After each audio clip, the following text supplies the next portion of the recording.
Hello, this is Julianne Good, and you are listening to Psych One-on-One.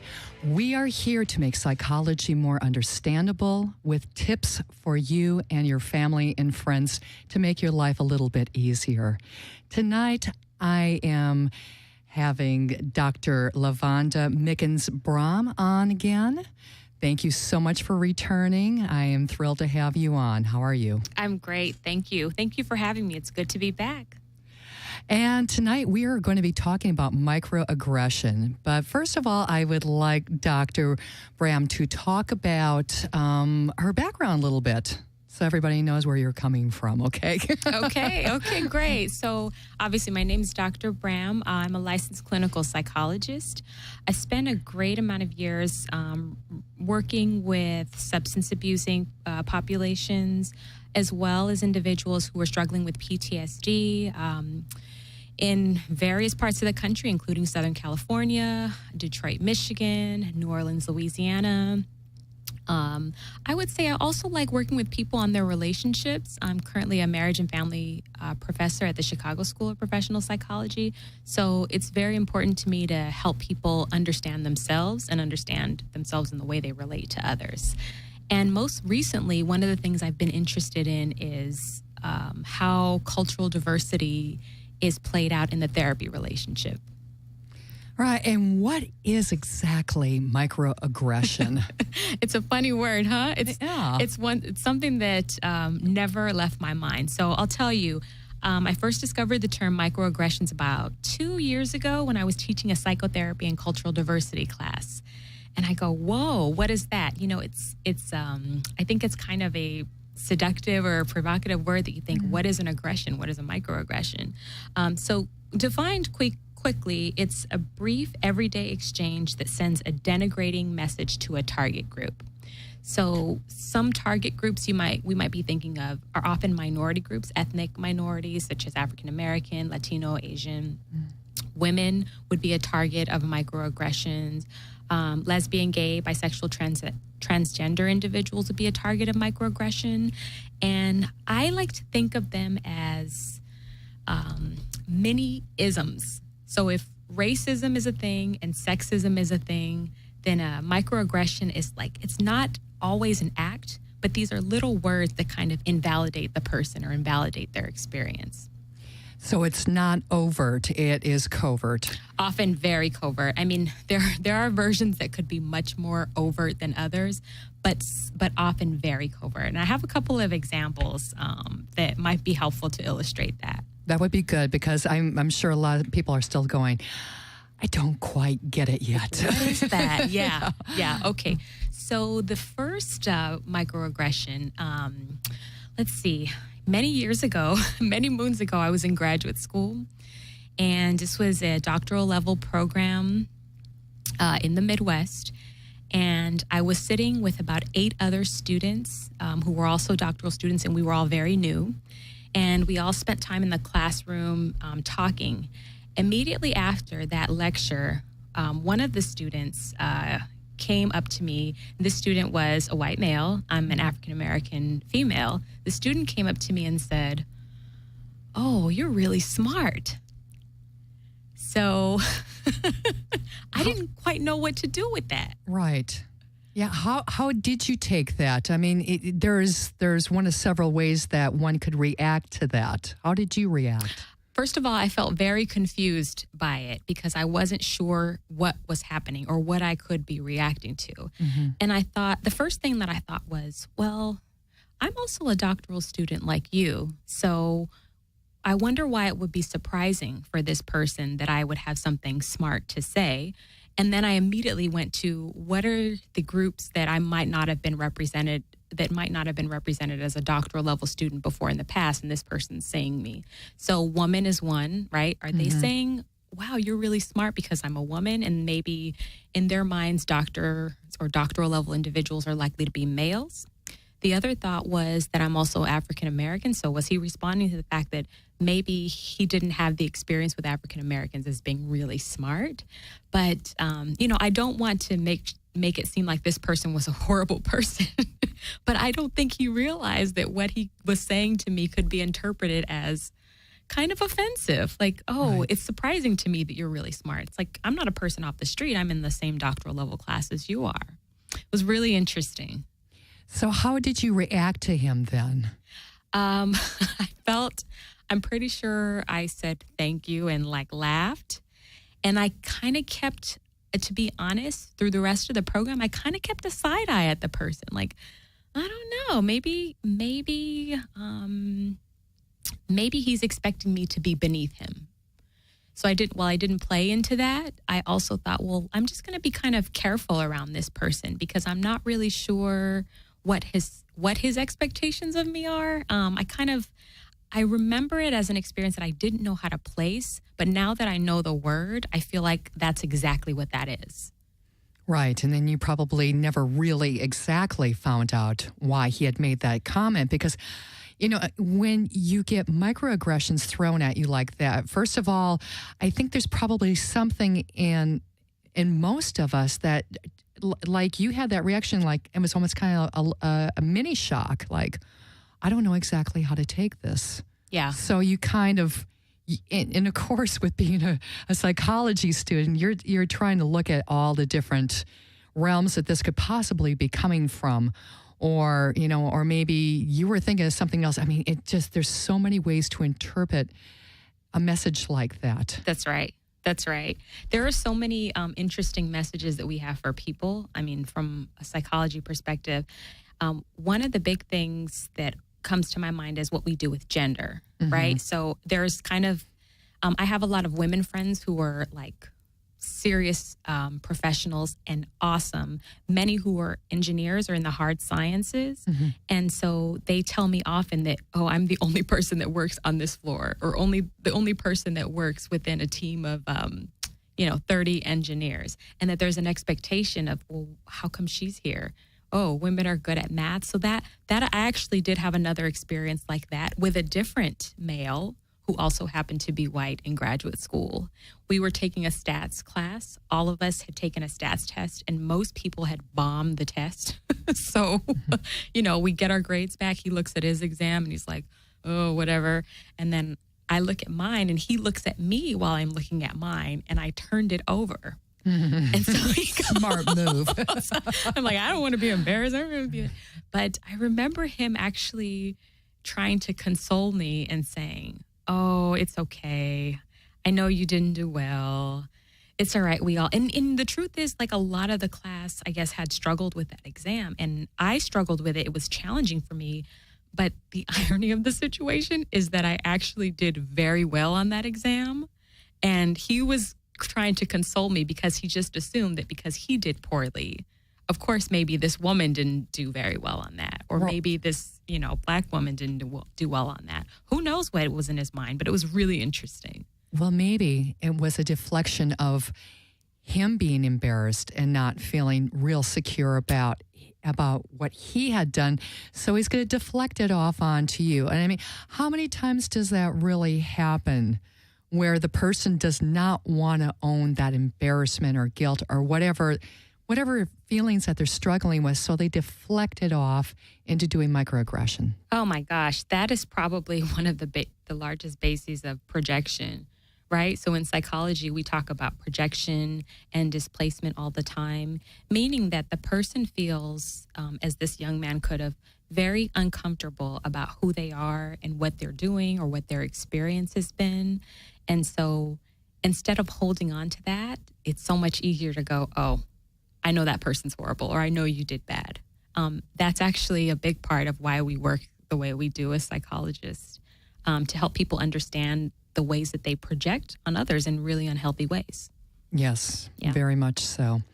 And just to get conscious of doing those types of behavior without them, without judging them on that, but just saying, I've noticed that maybe, especially if you're working with a couple, I noticed that you talk to your husband or your wife like this, so you're trying to put them in a one-down position. And those microaggressions come through. It's not that they're throwing insults right into their faces. It's just many things that start eroding the relationship. Right. Right. So recently I was at a conference with a researcher, I believe he's at Columbia, named Daryl Wing Su. Mm-hmm. And I know his name because he wrote the book that I first used to teach the class. Oh, yes, Sue and Sue. We can't forget that book. Nobody can forget Sue and Sue. Oh, my. So he was actually he was one of the main lecturers at the event. And he was talking about what he said was so true. It rang so true for me. It's like the straw that broke the camel's back. You know, if somebody says these little slights once in a while, we all can learn to develop a thick skin and be okay. Oh, whatever. You thought I wasn't smart, or you thought I couldn't do math, or whatever, or speak, good English, which is something he actually says that people say that to him as an Asian man all the time. You speak such good English. And he's born and raised here, you know. So he says it's like the straw that broke the camel's back. Maybe one little incident is okay, but after you go through this 1,000 times in a day, sooner or later, it's going to get old. Right. And then what does the receiver of those messages start feeling and dealing with those? And they start piling up. I mean, they start piling up. Yeah. Well, it's a catch 22. That's what I think is so tricky and complex about microaggressions, is because the receiver of the message is placed in a position to respond and not respond. So clearly, if you respond, you're sticking up for yourself and saying, hey, I don't really think it was fair that you just said I'm smart. Why wouldn't you assume that I'm smart? Okay. So that's pretty fair. But on the other hand, the receiver comes off as touchy, sensitive, can't take a joke or can't talk about anything. If I said something back to the male, he might have felt he had the right to say, well, I was just giving you a compliment. So you're placed in the middle of kind of responding. It's actually really interesting. I think that's one of the trickiest things about being the recipient of a microaggression, because you start feeling, like the C word, you start feeling a little crazy. Am I actually crazy, or did that mean something? Did it mean more than I thought? Well, how come I feel this way? Right, exactly. I know. If our listeners would like to join in on this conversation, the number is 800-893-9562. Again, that's 800-893-9562. Again, we are talking about microaggressions and what we probably all go through to a certain extent, depending, on which group we feel that we are a part of. I've got a good little story about microaggression. I'm right now working a silly part-time job until I find, some more counseling work. Mm-hmm. So I'm working in a parking lot in the afternoon. All I'm doing is taking money, giving tickets out. That's it. And it's at a hospital. So, and in talking about doing behavioral therapy every day, I do that because sometimes people are very distraught. They're, anxious, and I sit there and try to talk to them a little bit.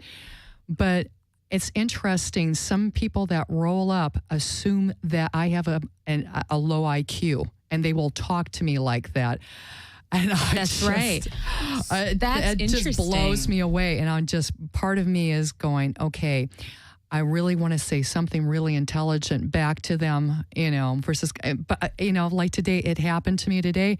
And all I could do is sit there and laugh at the woman. Like, if you only knew the IQ that I have, you wouldn't sit there and treat me like this. Graduate level degree, and I could probably help you, actually. Exactly. Let's talk about the ego problem you're having right now, shall we? Yeah, that's interesting. That's a perfect example, because you would be in the target group and someone would assume, oh, well, this person's not bright because they're working here, and clearly that means X. Not necessarily. Not necessarily either. Quick judgment about a person. Exactly. Yeah. And you look at the displacements that people have gone through in management levels, and all of a sudden now they're parking lot attendants, working at 7-Eleven, working at who knows what, just to make ends meet until they can get themselves back in the job market again, because we're not quite back in that, upward scale yet. So, I guess one of the lessons to learn here is don't assume that the person in front of you has less of intelligence as you do. Just try to treat everybody as equal as possible, because you never know when you're going to be having that kind of energy, thrown back at you for whatever reason. That's right. That's right. You never know. And I think, I would agree with you that not assuming is important, and asking questions. And it's really okay to ask questions about someone's difference or something that you perceive to be different, or who they are as a person, rather than saying, oh, I'm shocked because you don't fit my mold of what a parking attendant is, or what a Hispanic person is, a Black person, a woman, someone who's lesbian, gay, bisexual, transgender. Yeah. Those things are really important to make sure we open our eyes and ask questions. Exactly. And just be open and, learning to communicate those without, asking out of curiosity. You had done some writing in here about curiosity. It's natural to be curious. Yeah. What makes you different from me? Or what is it that possibly is making me a little bit nervous about you being in front of me? That's right. What's triggering that off inside of me? I think if we said that to each other, exactly what you just said, what is making me feel nervous about being with you right now? Yeah. We would be in a much better position. Instead, people are uncomfortable with being nervous, and they just blurt out whatever. Or just totally ignore you. Yeah. Or shut down, ignore you. Yeah, shut down, walk away. Oh, this makes me nervous. I don't think I want to deal with this. Instead of going the next step, taking a deep breath and asking that question. That's right. That's right. And the deep breathing, I think, is really important. That's one of those things that I lecture about. Deep breathing? Yes. Oh, you should lecture me. I should deep breathe much more. I catch myself not breathing as long as I should. So I will take that lesson home for sure. Okay, we'll talk about that, doing belly breathing like a child. Very important. Good stuff. Yes. So let's talk about colorblind racism. Oh, that's interesting. Yeah. I love this topic. So I wouldn't say that there aren't any people in the world who are colorblind, but I will speak from the minority perspective and share with you some of the things that I've heard, especially over the last 5-6 years. And I say 5 or 6 years because that's the amount of time we've had a Black president. Mm-hmm. So these are my favorites. We're not racist anymore in America. We have a Black president. Yeah, no, and I think, and people have genuinely said that to me. Well, don't you think, we're not racist, like we used to be, since we have a Black president? I have to say that when President Obama was elected, I was hopeful about that things would change. But I know the history of this nation. I mean, we were built on slavery and built on lots of things, but that's one of the things that is a unique part of our history. So it means it takes some time for us to grow through that. I have to say also that it's really important to not ignore cultural difference, because I think that's exactly what makes us strong. Mm-hmm. So in our attempts to go, oh, well, race isn't important, well, then you're sort of like, the phrase is like throw the baby out with the bathwater. You're ignoring what actually makes America, America, and some of our greatness, that we have so many different cultural groups and can live together. Right. Or at least can try to live together. And that aside, like the whole birthing movement for President Obama and all of this stuff, this pretty much goes to show that people still care about race in America. Yeah. Yeah, I know. I mean, it was a tiny step, but I know to just assume that we're not racist anymore because we elected a Black president. I mean, that's just silliness. Yeah. I mean, because especially in certain sections of the country, I mean, racism is still alive, very alive. Yeah. I mean, we hear about it every day in the news. Luckily in Southern California, I mean, this is definitely one of the huge melting pots of the country. Mm-hmm. So that's one of the reasons why I decided to move back here, because I was raised in a really, really white area of the country, and a lot of bigotry and racism. And growing up and listening to my father bigot all over the place, and I was like going, I've never heard that phrase, bigot all over the place. I just That's made a it good up. one. Thank you. We can do all sorts of things all over the place. Yeah, so I think it's a term to be careful of, colorblind racism. It's sort of like, there really is there such a thing as colorblind? I mean, a baby can tell the difference. A baby can tell the difference. And it doesn't mean that one race is better than the other or that we should always be stuck in racism. But we got a long way to go before we become colorblind in this country. If at all, that should be the goal. I actually don't think it should be the goal. So what can a person do to start working through being colorblind racist? Deal with the discomfort. Uh-huh.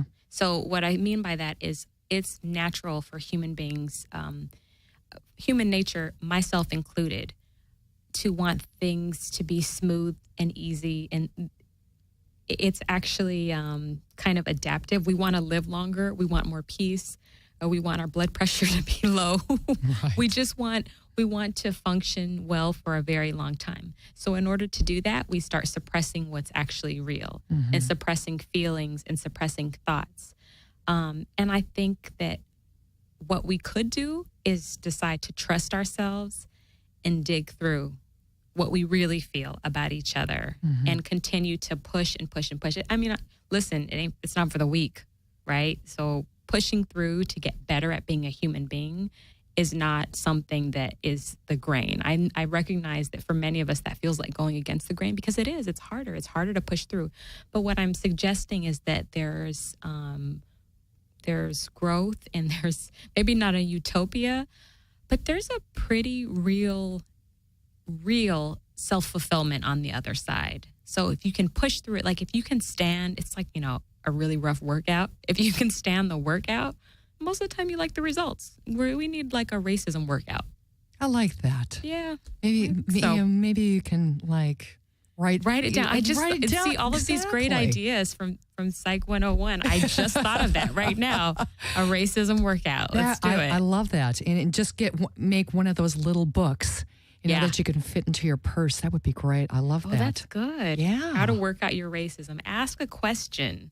Yeah, exactly. Where are you from? How are you doing today? What do you like to do as a person? Just treat every person like a person. Right. Not the color that you see or the gender that you see. Right. And I've got another one for you too. Question the voices in your head. Oh my gosh. That's Believe the best. me, when I first moved to the LA area, I had my father in my head saying, just blurting out this and that. I was just like, oh no, erase, dump, burn.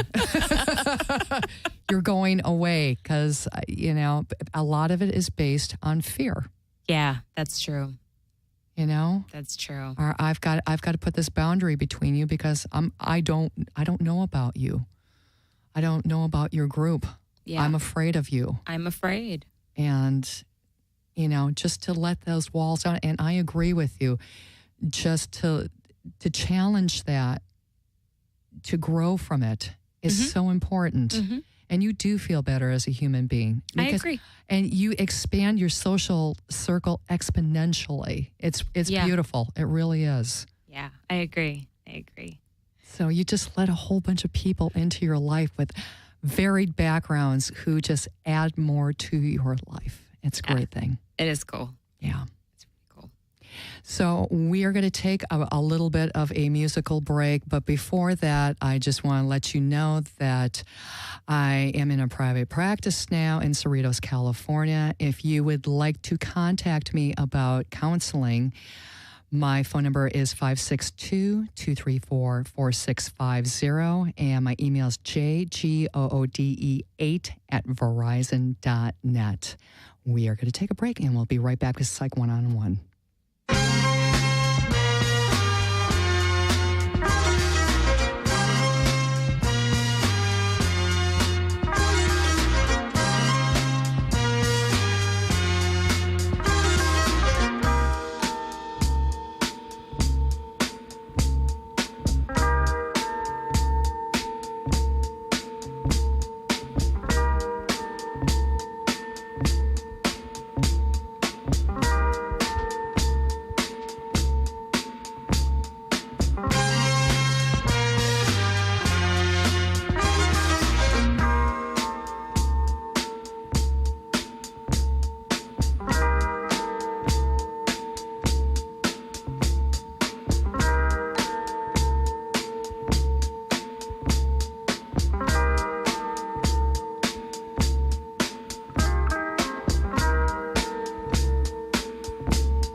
Hi, we are back to Psych One-on-One. This is Julianne Good, and I am with Dr. Lavonda Mickens-Brom, and we are talking about microaggressions. So let's talk about everyday microaggressions in America. What does it look like? Okay, so let's say I am an Asian American woman, and you're curious about who I am as a person. And so you ask me, oh, where are you from? And I go, Portland, Oregon. And you say, oh, no, I mean, where are you really from? And I say, well, I was raised in Portland, Oregon, and I was also born there, so I'm not quite sure what you say.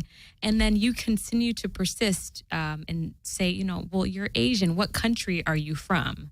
So the idea suggests that because I'm an Asian American woman born in Portland, Oregon, I'm not as American as the person who is white born in America.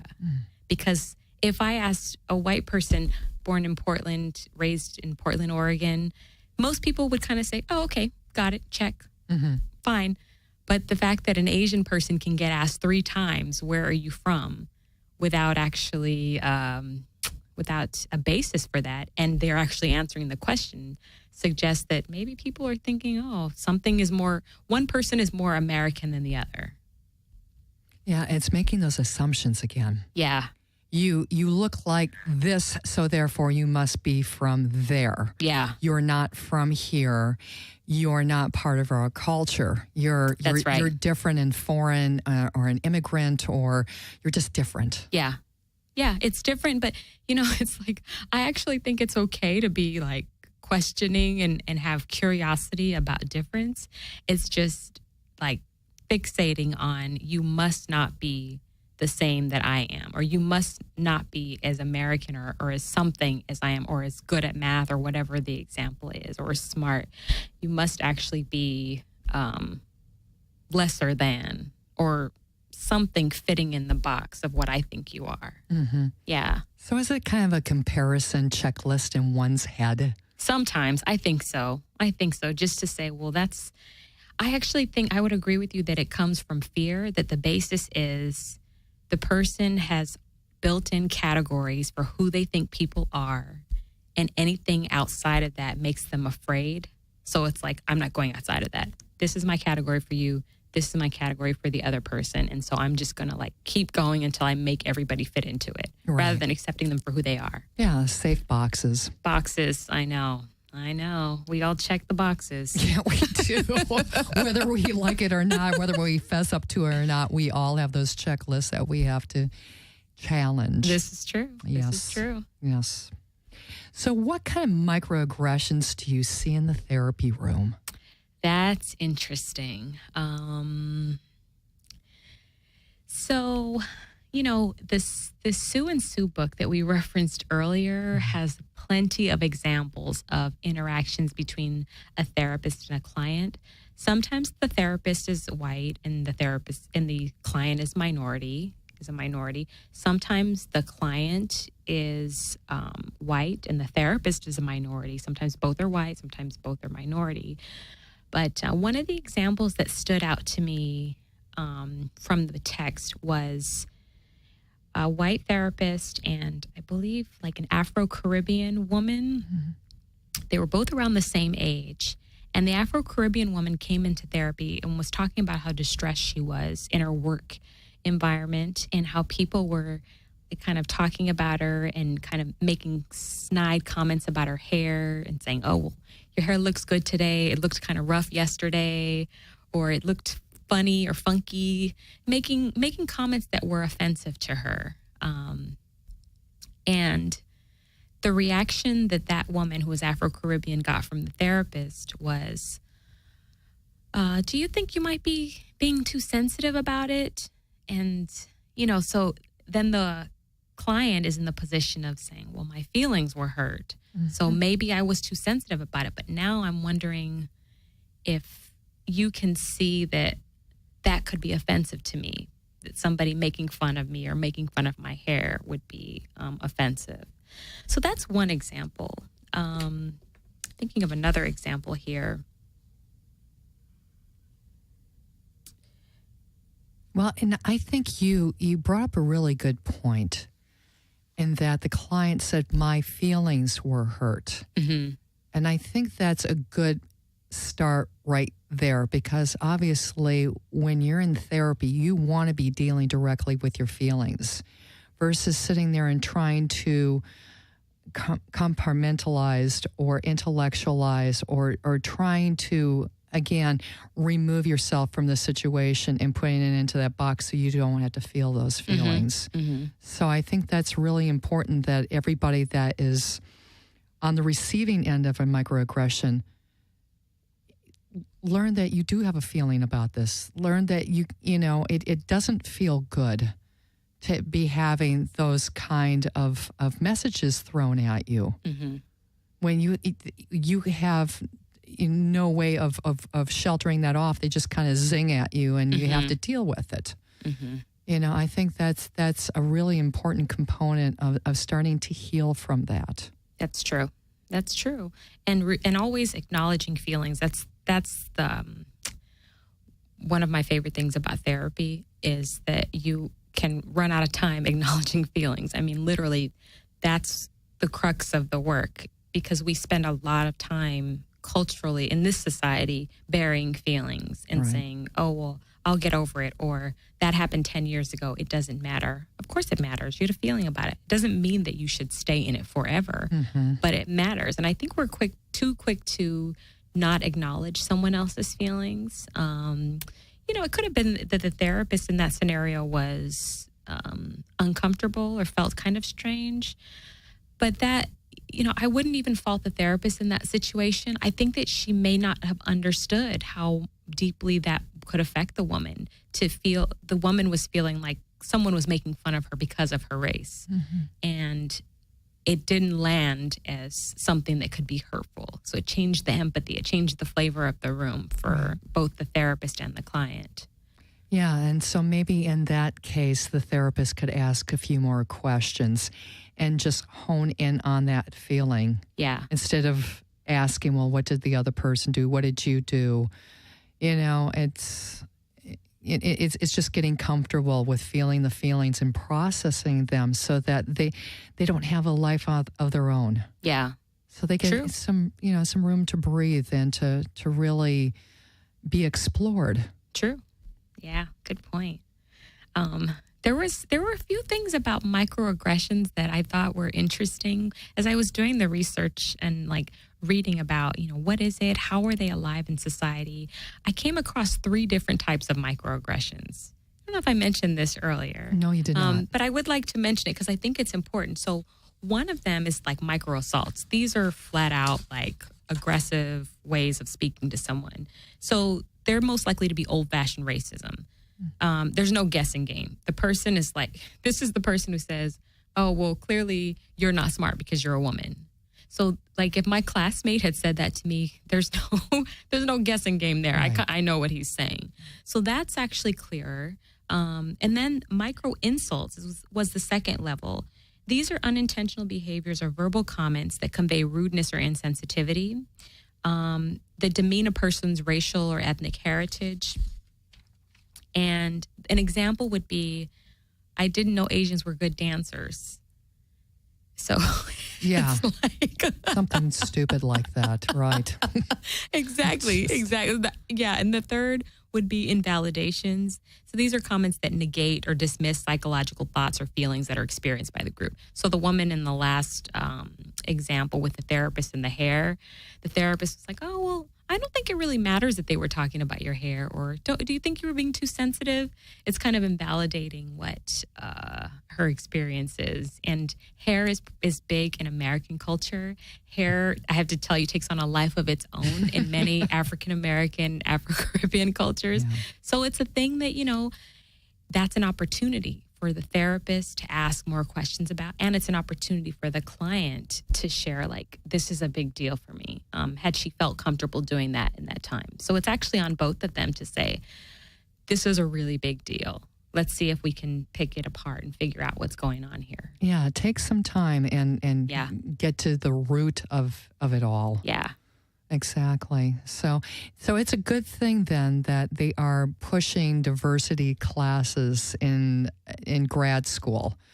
You know, I think it's so important. It is important, especially, I mean, we're in Southern California. Can you imagine if there were no diversity class in a psychotherapy program?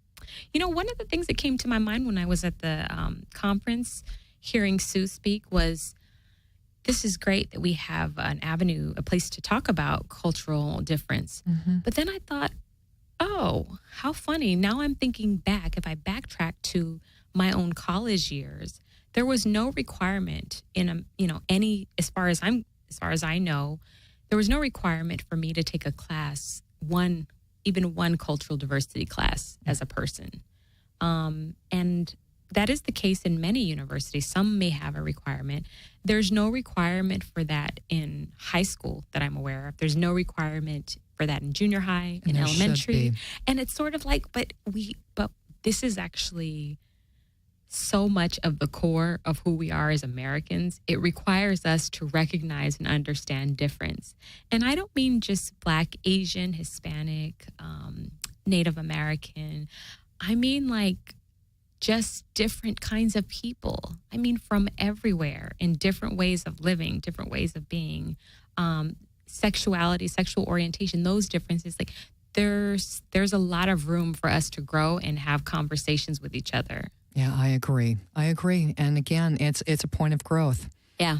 I've learned so much from being with so many different people of so many races and ethnicities. And I've taken some of their cultural things and kind of added it into my own life here and there because I just think it's fascinating. It has enriched my life. Yeah, mine too. Mine as well.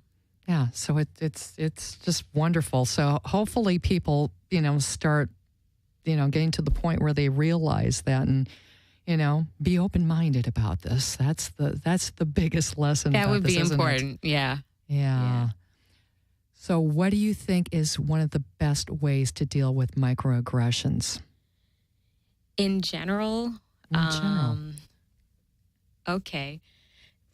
I actually think it means getting up out of your room, getting up and then walking out of your house and then going to a different neighborhood, going to a different environment and seeing what the world is like in the eyes of a child who is East Indian or Hispanic, African American in a different city, in a different time. I think LA is so accessible to us in that way. We don't have to go far. I mean, we don't have to go to a different country necessarily to experience a different country. It's like we have our own country in Southern California. We have our own, I know, literally, it is like our own country. But these are things like make friends, talk to people. I think we're pretty lucky in the graduate school environment, as people with, psychotherapy backgrounds, because we wind up being around people of different cultural groups and value that to a large extent. But I think that maybe in the average person's environment, they may or may not have the same opportunity. I don't know. But even if you don't have the same opportunity, if you live in LA, chances are within 20 minutes, you can get somewhere that is a totally different environment. You can make friends with somebody who's totally different than you are.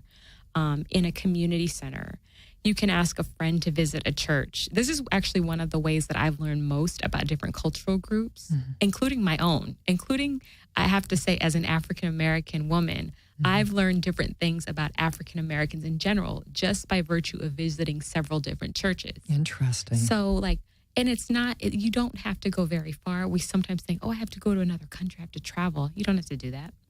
You really just have to be engaged and be curious and interested. I think fighting the urge to be lazy and fighting the urge to check off the box and saying, well, I know what all those people are like. I don't have to learn anything new about them. Like, no, you don't. Walk down the street, say hi, go to the park, go to a center. When you go to a birthday party, talk to somebody that you don't know. When you go out to a club or a bar, whatever you do socially, chances are you may have an opportunity to meet somebody new who has a very different background than you do. Mm-hmm. Yeah. Yeah, and then get on the bus. Actually, oh yeah, or the train. You got to be careful. You got to be yeah. careful with the train. I do take. I use our metro system because I think it's great, and you can meet all kinds of life, all walks of life on the train. Yeah, just sitting back and watching people, I think, is fascinating, and watching different ways that cultures communicate with each other, just within their own, and then watch them, go out to see if they even go out of their own, their own little niche there. Mm-hmm. But I find that fascinating. I love people watching. That's probably why I got into psychology. Isn't it great? Yeah. But I know. I want to get paid for the people watching I do. Right. So I'm going to join the psychology. You're going to find some way to turn that into research. I agree. We're right? on the same team on that one, Julia. We're on the same team. Yeah, I love doing it. So this is an interesting question. I like this. Do microaggressions always involve a majority-minority relationship? That's heavy. Oh, that is heavy. No, they do not. And this is a great point. I think this is actually a new area of research and inquiry because people of minority groups, for example, can absolutely perpetuate microaggressions onto each other, meaning that they will take the worst stereotype, perhaps, of the in-group and use it against another member of an in-group. Okay, I'll give you a perfect example. I'm walking down the street. I'm an African-American woman. I am facing an African-American man walking my way. I have a decision. I have a decision to make about who I think he is as a person. It's going to depend on where I am, the attire of a person, if they're dressed, professional, business, casual. But let's say they're dressed casual. The dress doesn't matter. And I have a decision to make whether or not I want to put a stereotype on him and say, oh, maybe I should cross the street because he's an African-American man walking with whatever shoes or sweater and it looks suspicious. But, those things, that doesn't matter. What's important is that I think that he has the potential to be a great person rather than I know he's going to be bad. I can make a similar assumption about a Hispanic American male, Asian. I can make a similar assumption about a white male as well. But I think, within the group, what I think happens within the group is we take our worst ideas about ourselves, and because we feel bad about them, we kind of push them onto other people. It's a different form of projection. Sometimes it's like the crabs in the barrel idea. I don't know if we've talked about that. No, we haven't. Have you heard of this? No, I haven't. Okay, all right. So the crabs in the barrel means that I'm successful, okay, but I don't want you to be successful, even though, let's say, we're both women and we're in a significant minority. So that's not true because we actually happen to be about half, maybe a little more. But let's say in the year 2014, for whatever reason, women are actually 10% of the population. So you and I are climbing the corporate ladder. We both, let's say, want to be corporate attorneys. And I get to what seems to be the top level. And I see you working your way up to the top of the level. And that could scare me as a person. So instead of helping you, lifting you up, I'm ready to push you down all the way back down to the barrel so that you have to keep crawling up. And then the second you get closer to the top of the barrel, I have to continue to push you back down. And you repeat the same process. But you see, me as a woman, I'm actually contributing to your detriment. Which I think is very sad because I think the person who does that has to buy into the negative stereotype about who they are as a person. I don't think that happens with a person who feels secure and feels comfortable with their own success and who they are as a person. Right. Very insecure. Yeah. Oh, yeah. I had a major bout of that happen at one of the hospitals that I worked at in a research department, and she did that. Because I was starting to get more attention than she was, and she was the manager. And so we can't let the little minion, so she found ways of sabotaging me. Wow. Yeah. Microaggression. Microaggression. Oh, and it was intergender. It's a micro assault. It was macroaggression. It was a full-on assault. Full-on macro assault. Yeah, well, there's that too, you know. Oh, yeah, that happens. So I can relate to that one. Yeah. Most definitely. Interesting. Yeah, there's lots of ways to spin it. I think, that's what's tricky about microaggressions to me. I sort of would rather a person be outright, you use, what's the word that you used about your dad, bigoting all over the place? Bigoting all over the place. I think that's brilliant. I really do. I would rather a person bigot all over the place so that at least I know who they are and I know what they're going to do. That's the tricky thing about microaggressions. It's sort of like, oh, of course I like people who are green. I like green race people, but I won't invite them over to dinner. I won't want them to marry my kids. I don't want to be their next door neighbor. It's those kinds of things. A lot. Yeah, it does. Exactly. It does. I like them, but. Yes. Yeah. Mm-hmm. Yeah, and that continues to go on. True. Yeah. And I agree. I would rather have somebody just blatantly say something, like bigot all over. Bigot all over. You're going to take that and write that in your book, aren't you? Oh my gosh. I won't plagiarize. I'll definitely give you credit for it because it's awesome. However, I think it's a really great phrase because I think it's true to life. It is. Yeah. Yeah. The microaggressions can be so subtle and so they crawl under your skin like a virus. Yep. And they can really multiply and get you sick to a certain degree. So if you are a person that is on the receiving end of microaggressions on a regular basis, what do you recommend that person does? Seek support. I would say it can be very helpful to see eye to eye with someone who has had the same experience. Sue was actually talking about this a few weeks ago. He said that one of the things that helps people who are like the recipient of microaggressions is hearing somebody say or do something about them that's really negative, and then they lock eyes with somebody in the room who is of the same group, and they both connect, like, did you hear that? Yes. Did you hear that? I actually, again, during graduate school, I have tons of these experiences during graduate school. I had a professor who said something that I felt was very negative about African-American people in general. And I thought it was like a catch-22. Is she really saying something like that? Is it negative? She made a comment that Black people don't use this word. They use a word that is not really in the English language instead because it's more like it's a part of the culture. And I thought, I'd never really heard that. But anyway, I just thought it was... Was she Black? No, she was white. Okay. So so I thought, well, I've never really heard that, but it doesn't mean that she can't be right. But I just thought it was so strange. And then I looked over at the only other Black person in the room, and he looked at me and I looked at him. And we kind of gave like each other the side eye with the nod, like, did you see that? And it kind of really that helped, and that was it. Once you know, basically what you have to seek out is an individual who knows that your experience is valid. Mm-hmm. That's really what it takes. And that actually is funny because that's the job of a good therapist, to validate the person's experience. None of us can fix a person's feelings, take away all their emotions. That's not the goal.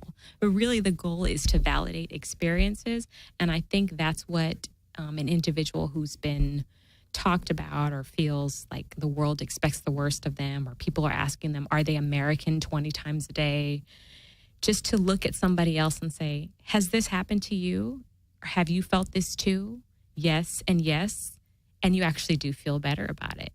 Like even amongst women, have people assumed that you are not going to be able to be a major contributor to the house or a breadwinner or something like that? And multiple women can say, yeah, people will assume that I can't do that or that I'm not able to do that. And just having that acknowledgement and validation can be really helpful. Right. And just maybe understanding too that whoever the sender was of that microaggression, they may have been feeling off or just, you have to kind of almost see it from the other person's eyes, like, why would you say something like that? But not really get into trying to guess that other person's emotional state when he or she made that dumb statement. Just sit there and realize that person wasn't completely thinking through their statement before they opened their mouth. That's right. And you know what? We're all capable. See, that's the thing. Yeah, it's human. We're all capable of saying dumb stuff and not really thinking about it before it leaves our mouth. But I think what happens is we don't continue the conversation after the dumb thing gets said. Right. We go, oh, all right, that's awkward, and then run away to the different directions. Right. Or maybe we apologize. Whoops, sorry, I said this, and just try to make it right again. Yeah. Everybody, like you said, everybody slips. But everybody slips. It's part of being human, right? That's right. That's right. That's true. So, Dr. Brahm, can you let us know about your private practice? Oh, great. Thank you. So my name's Dr. Brahm, obviously. I'm in the West Los Angeles area. You can reach me at 310-564-6773. That is my direct practice line. You're welcome to call. I definitely work with people of all cultural backgrounds. That's something that's always been very important to me. Have experience and expertise in addiction, PTSD and trauma, also mood, anxiety, and psychotic disorders. I've been really fortunate to have a lot of clinical experience in my career and just look forward to continuing to work. And I must mention also that you worked with some of the survivors for Hurricane Katrina. Yes, I did. And we're very proud of you for doing that. Thank you so much. That's fabulous. Oh, my gosh. You've talked about that a little bit in class. Yeah. You were my professor for a couple of classes, and I really appreciate that. You're just a wonderful, wonderful teacher. Oh, thank you so much. It was actually a pleasure to be your instructor. Thank you. Yeah, we absolutely. had fun. We did have a good time. It was good. We can have fun and work at the same time. Exactly. I think that's a healthy thing to do, most definitely. So would you like to have any finishing statements as we're wrapping up? Okay. Talk to people. If you make assumptions, challenge them. Smile at people. Assume that a person who looks completely different than you can be exactly like you on the inside. And, assume all sorts of things. Just have hypotheses about people that just don't fit into one box. And just try to, continue to live your life and enjoy humankind. That would be it. And learn from each other. You never know who is going to be a teacher to you. That's right. That's right. We have opportunities every day. Yes, we do. And life is one big classroom, isn't it? That's right. It's a huge classroom. It's a miracle we're surviving. And learning the lessons that we need to learn. This is true. That is so important. Yeah. Well, I just want to say thank you. It's been such a pleasure. It's always a pleasure. I really enjoy your show. I've listened to others. I hope the listeners out there continue to listen to your show. It's awesome. Thank you so much. And you're doing great work in the community. Thank you. And Dr. LaVonda Mickens, when she was LaVonda Mickens and not married, we did a podcast last year on substance abuse. So I would like to refer you back to that. That was a great show. Thank you. Very informative. So you really know your stuff. So thank you so much. Thank you. Take care. And thank you so much, listeners, for tuning in to Psych One-on-One. If you could not catch this whole podcast, it will be archived onto skidrowstudios.com within 24 to 48 hours and will also be on iTunes and Stitcher. So please go and check that out. Go and check out previous podcasts. There's a lot of information from a lot of different experts. Thank you so much for joining me on Psych One-on-One. This has been Julianne Good. Take care of yourself. Take care of each other. Bye now.